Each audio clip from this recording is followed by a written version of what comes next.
everyone, welcome to online teaching from Devas International School. Myself श्रद्धा ठाकुर। तो बच्चों, आप सभी ने मैंने इससे पहले के लेक्चर में क्या चलाया था? निबंध चलाया था। तो आई होप आप सभी ने निबंध अपनी नोटबुक में कंप्लीट कर लिया होगा और उसे लर्न भी किया होगा, और जो मैंने होमवर्क दिया था उसे भी आपने कंप्लीट कर लिया होगा। आज हम फिर से न्यू चैप्टर स्टार्ट करेंगे, चैप्टर नंबर 4। चलो मैं आपको एक कहानी सुनाती हूँ। एक छोटे बच्चे होते हैं, वो स्कूल में पढ़ाई करते हैं। तब क्या होता है, उनका नाम होता है तिलक। बच्चे का नाम क्या होता है? तिलक। वो स्कूल में पढ़ाई करते होते हैं। तब बहुत सारे दोस्त मस्ती करते रहते हैं और कुछ लंच खाते हैं। लंच में वो क्या करते हैं, सींग होती है मूंगफली का दाना, उसे क्या करते हैं, मूंगफली को खोल के सींग खा लेते हैं और उसके छिलके पूरे स्कूल में फेंक देते हैं। जैसे आप लोग कभी कभी स्कूल को गंदा कर देते हो ना, फिर हम आपको डांटते हैं। उसी तरह उस क्लास में जो सारे बच्चे थे जिसमें तिलक पढ़ते थे, उसमें क्या हुआ था, सब गंदा कर दिया था। तब उनके सर आते हैं और पूछते हैं कि किसने क्लास गंदी की। उस समय कोई कुछ नहीं बोलता है। तो जब कोई आंसर नहीं रहता है तो फिर अब क्या होता है, एक साथ सबको पनिशमेंट मिलती है, क्योंकि जब किसी ने कोई बोलेगा ही नहीं कि किसने गलती की है तो पनिशमेंट सबको मिलेगी। तब उस समय तिलक खड़े होकर बोलते हैं कि ये कचरा मैंने नहीं किया है। यानी वो अपने सर से बिल्कुल भी डरते नहीं थे। अगर वो सही थे तो कभी भी डरते नहीं थे। इसी तरह वो क्या करते हैं कि सर को बोलते हैं कि मैंने ये कचरा नहीं किया और अपनी हिम्मत दिखाते, ताकि किसी बच्चे ने, क्योंकि एक दो बच्चे की गलती होती, सारे बच्चों की नहीं होती है, पर डर के मारे कोई बोल नहीं पाता है। तो उस समय क्या होता है, वो तिलक खड़े होते हैं और बोलते हैं, तो सर उनकी जो उन्होंने सच्चाई बोली उससे वो खुश हो जाते हैं। वैसे ही ये तिलक कौन थे? इन्होंने हमारे देश को आजाद कराया था, बाल गंगाधर तिलक, जिन्होंने हमें गांधी जी के साथ मिलकर अंग्रेजों से आजाद कराया था। तो उनके ही बचपन की एक घटना हमारे इस चैप्टर नंबर 4 में है। ऐसे थे तिलक। वैसे ही स्कूल की एक घटना हमारे इस चैप्टर नंबर 4 में आई हुई है और उसको हम आज पढ़ेंगे, ठीक है? तो सभी लोग अपनी हिंदी की टेक्स्ट बुक निकालेंगे और मेरे साथ साथ इस चैप्टर को पढ़ना स्टार्ट करेंगे और हम इस चैप्टर को समझेंगे, ओके? तो सभी लोग अपनी हिंदी की टेक्स्ट बुक निकालें। सभी बच्चों ने अपनी हिंदी की टेक्स्ट बुक निकाल ली, ओके? अब आपको मैं यहाँ पे रीडिंग करूंगी और आपको मेरे साथ साथ रीडिंग करना है और हम चैप्टर को समझेंगे, ठीक है? तो पेज नंबर 19 ओपन करेंगे। Page number 19। टेक्स्ट बुक निकालनी है हिंदी की। जिन्होंने अभी तक नहीं निकाल ली है वो फटाफट टेक्स्ट बुक निकाल लें और page number 19, chapter number 4, page number 19, ठीक है? पेज नंबर 19 क्या है? चैप्टर नंबर 4, पेज नंबर 19, ऐसे थे तिलक, ठीक है? अब मैं यहाँ पे रीडिंग करूंगी और आपको मेरे साथ साथ पढ़ना है और फिर मैं आपको साथ साथ में इस चैप्टर को समझाते भी जाऊंगी। क्या करूंगी? इस चैप्टर को मैं आपको समझाते भी जाऊंगी, ठीक है?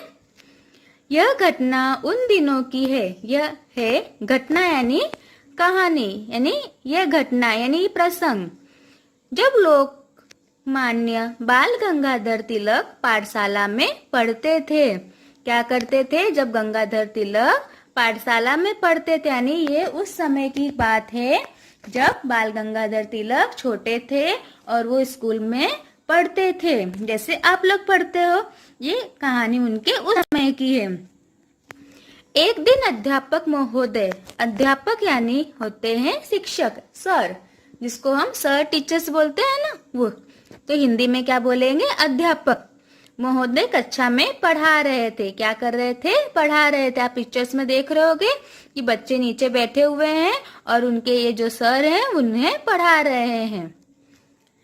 तिलक अपने सहपाठी से बातें करने में मग्न थे। तिलक अपने सहपाठी से बातें करने में मग्न थे। सहपाठी से यानी साथ में पढ़ने वाला, साथ में बैठा हुआ, ठीक है? जैसे आपके साथ और सारे स्टूडेंट भी पढ़ते हैं तो वो आपके सहपाठी हैं, क्लासमेट जो आपका होता है। तो वैसे ही वो तिलक अपने सहपाठी से बातें करने में मग्न थे, यानी उनका ध्यान बिल्कुल भी नहीं था। वो उनके सर उनको पढ़ा रहे थे और वो क्या कर रहे थे, बातें कर रहे थे। जैसे आप लोग कभी कभी करते हो, हम आपको पढ़ाते हैं पर आप लोग थोड़ी बहुत बातें करने लगते हो ना, तो उसी तरह तिलक भी बचपन में जब स्कूल में थे तो उनके सर उनको पढ़ा रहे थे तो मग्न होके बातें कर रहे थे, यानी बिल्कुल अच्छे से मजे से बातें कर रहे थे अपने सहपाठी से, अपने क्लासमेट से। अध्यापक महोदय ने उन दोनों को खड़ा करके उनसे पाठ के विषय में कुछ प्रश्न पूछे। जब दोनों को देखा सर ने कि दोनों बातें कर रहे हैं तो सर ने क्या किया, दोनों को खड़ा कर दिया, तिलक को और उसके साथ बैठे हुए उसके दोस्त को, और जो पाठ पढ़ा रहे थे, पाठ यानी जो चैप्टर वो पढ़ा रहे थे उसके विषय में वो क्या करने लगे, बातें करने लगे। अरे उसके विषय में उन्होंने उससे कुछ प्रश्न पूछे। तिलक ने आगे सबकी फिंगर होनी चाहिए और सबका ध्यान होना चाहिए। मैं रीडिंग के साथ साथ चैप्टर भी एक्सप्लेन करते हुए जा रही हूँ, ठीक है। तिलक ने सारे उत्तर ठीक ठीक बता दिए। तिलक ने क्या किया, सारे उत्तर जो उनके सर ने उस पाठ के रिलेटिव, उस चैप्टर के रिलेटिव जो भी प्रश्न पूछे थे, उन्होंने सारे उत्तर अच्छे से बता दिए। किंतु उसका सहपाठी कुछ न बता पाया। किंतु उसके साथ जो उनका मित्र बातें कर रहा था उसने एक भी आंसर नहीं दे पाया। आगे पढ़ेंगे। अध्यापक महोदय ने तिलक को बैठने के लिए कहा।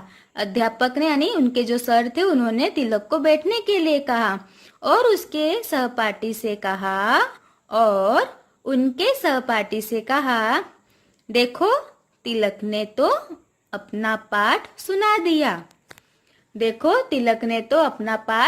यानी क्या कहा कि देखो वो तिलक को बैठने के लिए बोलते हैं और जो उनके सहपाठी थे तिलक की बातें करने, दो जन बातें कर रहे, तो तिलक ने तो सारे आंसर भी दे दिए, बातें भी कर रहे थे प्लस उन्होंने सारे आंसर भी दे दिए, पर उनका जो दोस्त था वो बातें कर रहा था, उसकी वजह से वो आंसर भी नहीं दे पाया। तो क्या हुआ, सर ने उनको बैठा दिया और उसके सहपाठी को यानी दूसरे लड़के से कहा कि देखो तिलक ने तो अपना पाठ सुना दिया, यानी मैंने जो प्रश्न पूछा था वो तिलक ने सुना दिया। मैं समझता हूँ कि बातें, अब आगे दूसरे पेज पे, पेज नंबर 20 पे जाएंगे। मैं समझता हूँ कि बातें तुम कर रहे थे, यानी उनके सर को क्या लगा कि बातें कौन कर रहा था, जो तिलक के साथ बैठा हुआ था वो, क्योंकि उस तिलक ने तो सारे आंसर दे दिए थे तो तिलक बच गए। और उनके जो दोस्त थे उन्होंने क्या कहा कि मैं समझा कि बातें तुम कर रहे थे। सर ने क्या कहा, जिसने आंसर नहीं दिया तो सर को लगा कि यही बातें कर रहा था, ठीक है। तिलक नहीं, आगे अतः तुम खड़े ही रहो, और सर ने उनको पनिशमेंट भी दे दी कि तुम क्या करो, खड़े ही रहोगे क्योंकि तुमने एक भी आंसर नहीं दिया।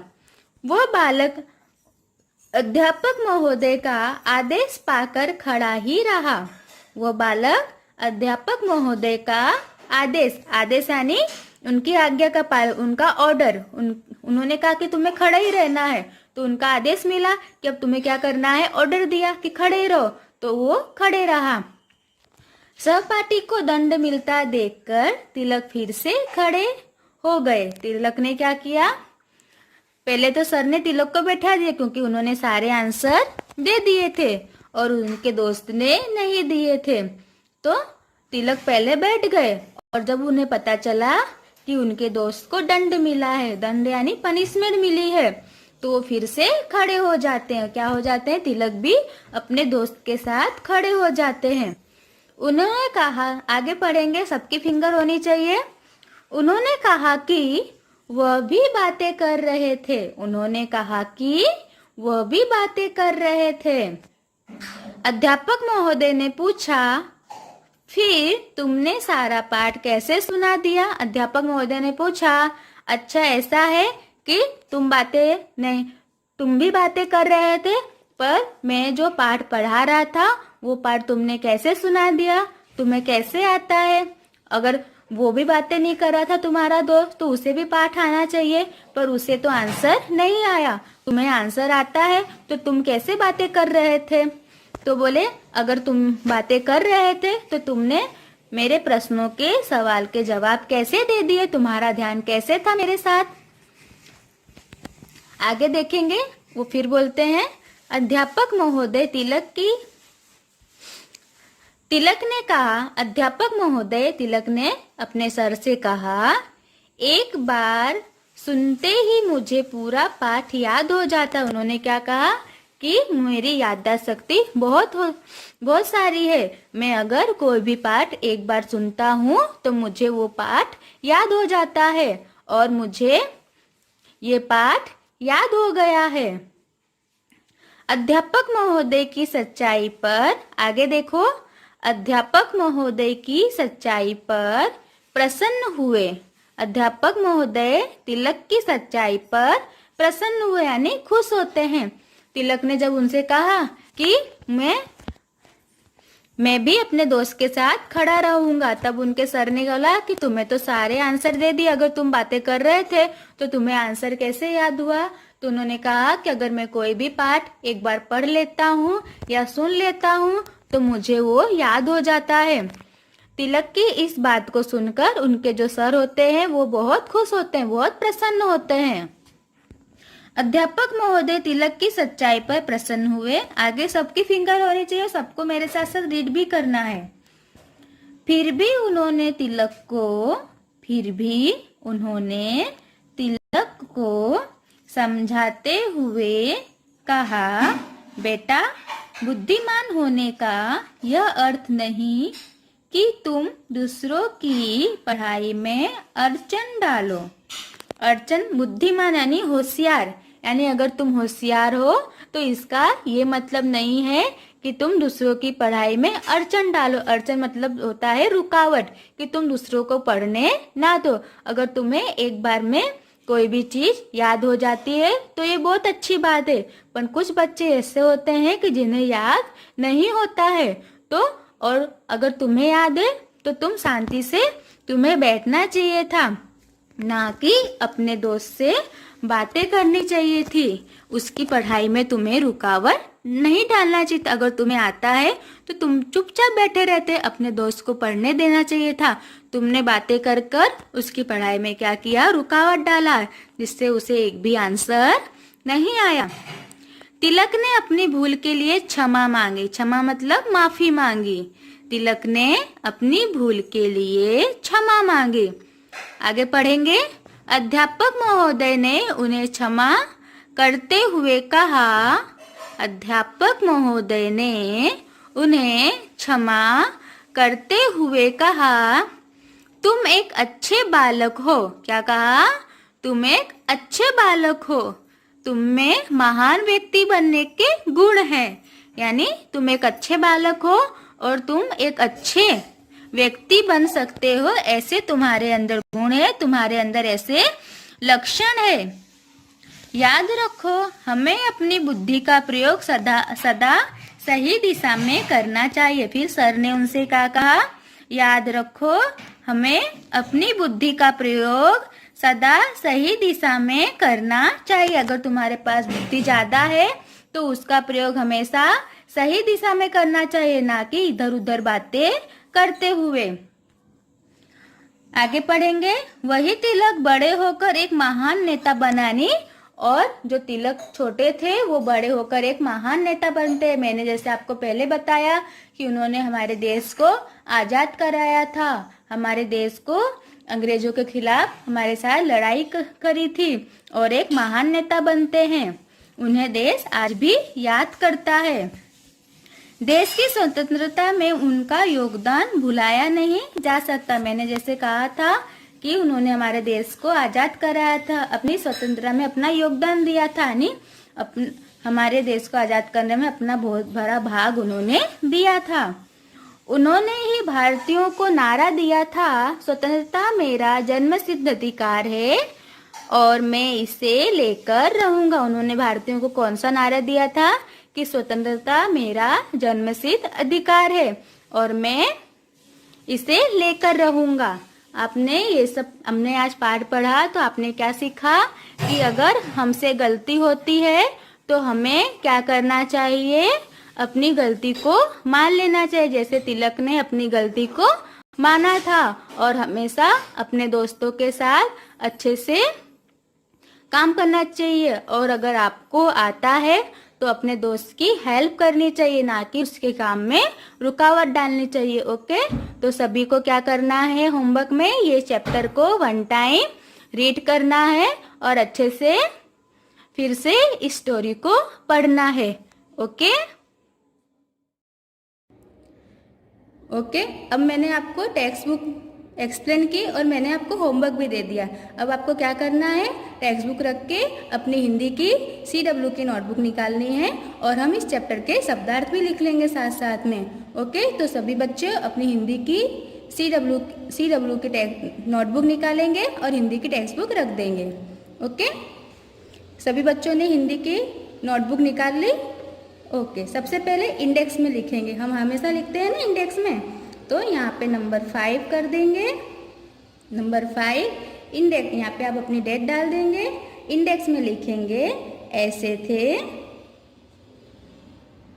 तिलक, चैप्टर का नाम लिखेंगे। सभी बच्चों ने हिंदी की CW की नोटबुक निकाली और इस तरह से इंडेक्स में लिखा। Very good. अब न्यू पेज पर हम चैप्टर स्टार्ट करेंगे। निबंध लिखने के बाद हम न्यू पेज पे चैप्टर स्टार्ट कर देंगे। ठीक है, तो यहाँ पे डाल देंगे डेट। ओके, डेट डाले, यहाँ पर लिखेंगे चैप्टर नंबर 4 ऐसे थे तिलक। ओके, इस तरह से चैप्टर नंबर 4 ऐसे थे तिलक। 1 लाइन लेफ्ट करेंगे और लिखेंगे शब्दार्थ। शब्दार्थ लिखा सभी ने, शब्दार्थ 1 लाइन लेफ्ट करेंगे और नंबर 1 राइट करेंगे। 1 लाइन लेफ्ट, नंबर 1। सहपाठी, मैंने क्या बताया था, सहपाठी का मतलब मैंने आपको एक्सप्लेन किया था ना, साथ में पढ़ने वाले, हमारे साथ में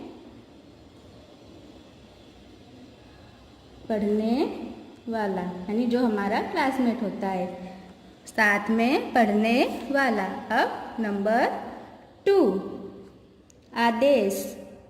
आदेश, नंबर 2 आदेश यानी आज्ञा।